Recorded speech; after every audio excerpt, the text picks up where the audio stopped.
Bugün təminlər mövzusundan şagirdlərin ən çox çətinlik çəkdiyi suallardan birinin izahını verəcəm. Sualımız belədir. K parametrinin hansı qiymətində bu bərabərlik eynilikdir? Eyniliyi həll etmək üçün öncə bərabərliyin sağ tərəfinə baxacağıq. Burada x, digər mötərizənin isə x kvadratı var.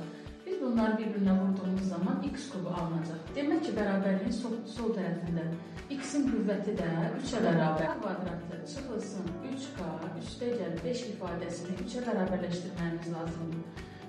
Bunu kvadrat tərli formasına salaq həll edək. 3k üstəgəl 2 bərabərdir 0. Viyet teoreminə əsasən düşünürük hansı ədədlərdir ki, hasili 2-yə cəmi 3-ə bərabərdir.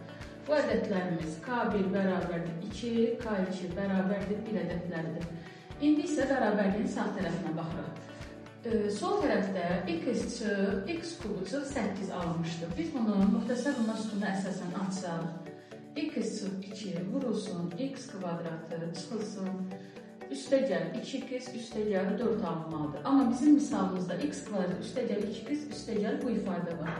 Demək ki, bu iki ifadə bir-birinə bərabərdir. Yəni, k kvadratı çıxılsın 6k üstəgəl 12 ifadəsi 4-ə bərabərdir. Biz bunu da təmin formasında həll edəcəyik. Üstəgəl 8 bərabərdir 0. Bu kvadrat təminlikdə Viyet teoreminə əsasən düşünürük. Hasili 8, cəmi 6 olan ədədlər. Bu ədədlər k1 bərabərdir 2, k2 bərabərdir 4 ədədləridir.